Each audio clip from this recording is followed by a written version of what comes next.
Hello everybody, I'm going to work on the three number comparison problems in this video.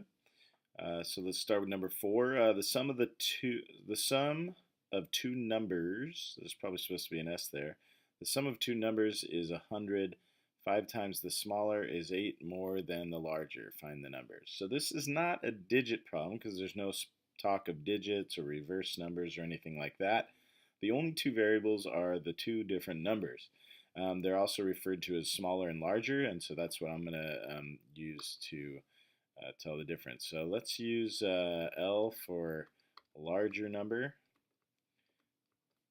and I'm using capital, which I don't normally do, but my L's look like ones if they're not capital letters, so capital it is.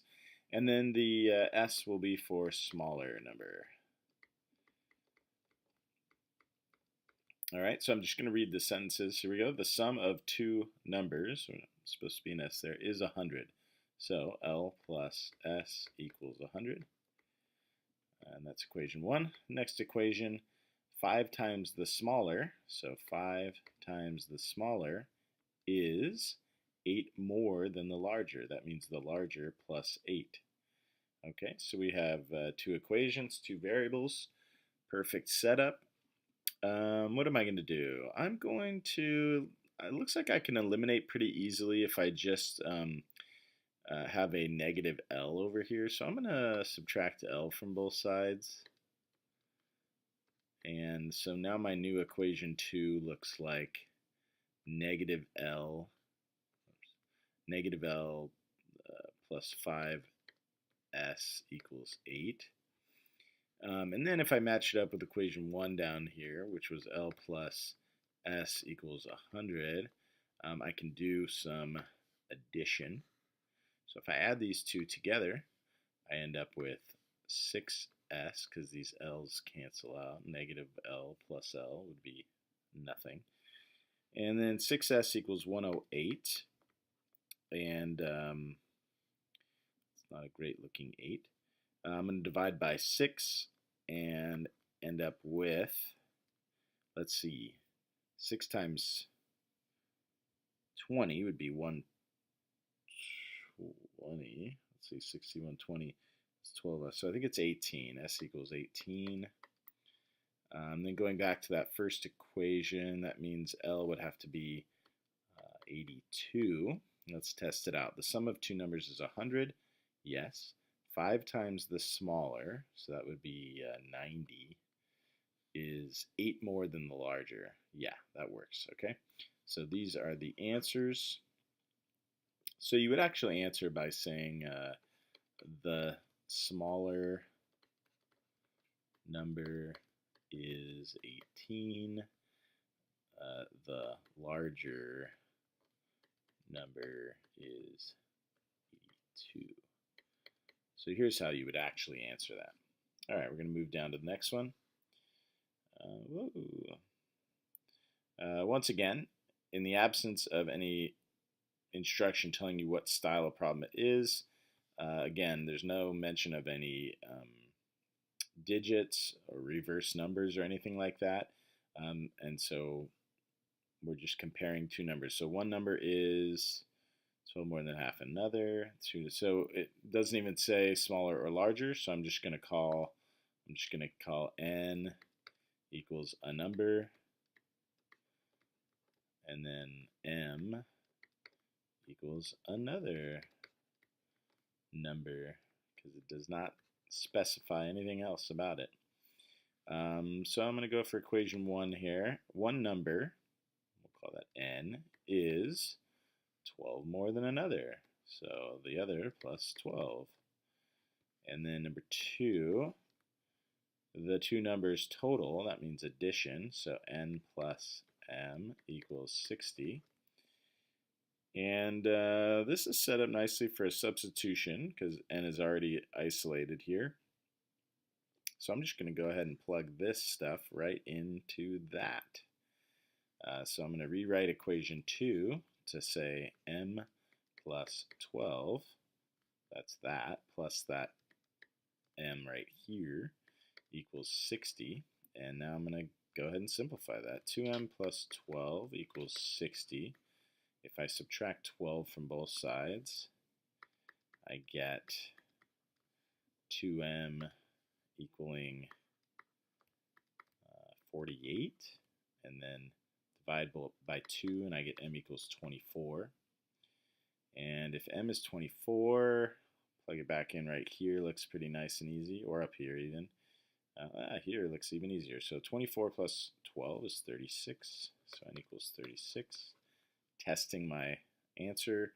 One number is 12 more than, oh, more than half. I totally missed that. Okay, so look, that's the benefit of rereading. I realize I've made a terrible mistake, so this is going to be wrong. So I'm going to erase that. No big deal, really.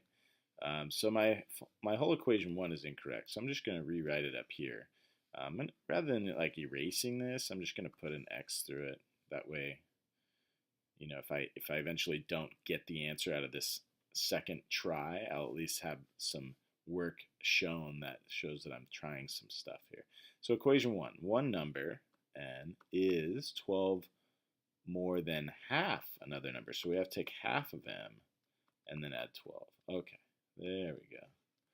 And then n plus m equals 60. Okay, this is still set up nicely for substitution.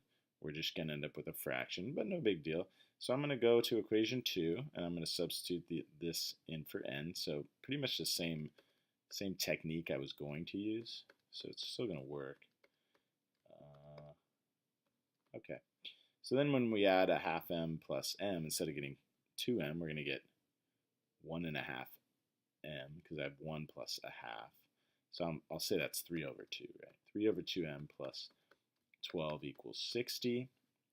I'm going to subtract 12 and get 3 over 2m equals 48. And then, you guys will remember this move here. If I multiply by the reciprocal, what happens is, I'll just put an over 1 there. These cancel out, right? Leaving us with our isolated variable like we want. And then, what's 48 divided by 3?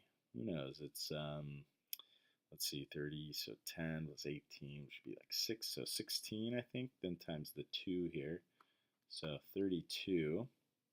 And then, okay, so now once I know that m is 32, I know that half of that is 16 plus 12, so 28. So n is 28. Okay, now we can test it. Okay, so one number is 12 more than half of another. Okay, so half of this is 16, and 28 is 12 more than that. Okay, so that is true. And the two numbers total 60. That is also true. Find the numbers. Again, you would say the numbers are 32 and 28. I ran out of room here, but that's basically what you would write. The numbers are 28 and 32. All right, moving down to this last one here.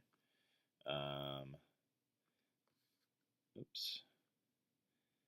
Annette and June bowled together and had a combined score of 425. June's score was 25 less than Annette's score. Find their scores. Okay, once again, there's no digits or anything here. These are just two different scores, so our variable declaration is A equals Annette's score. I don't know why I'm using a capital A, probably because it's a capital Annette. Annette's score. And then J equals June's score. And I think it's pretty simple here. Annette and June bowled together and had a combined score, meaning you add their scores, and they got 425. June's score was J equals 25 less than Annette's. Annette's minus 25. All right, once again, we have a super easy substitution here. We just plug this right into that. So into equation 1, we'll call that. So equation 1 over here, we're going to write as A plus A minus 25 equals 425. I'm going to combine these A's. So now I have 2A minus 25 equals 425. If I then add 25 to both sides, I get 2a equals 450. If I then divide by 2, I get a equals 225. And then I can do this. Well, this one looks just as easy. So 225 minus 25 equals 200. So J must be 200. Testing our answer here. Combined score of 425. Check. June's score was 25 less than Annette's. Check. Find their scores. Their scores were 225 for Annette. Boom. And 200 for June. All right, that's it for the number comparison. Thanks for watching.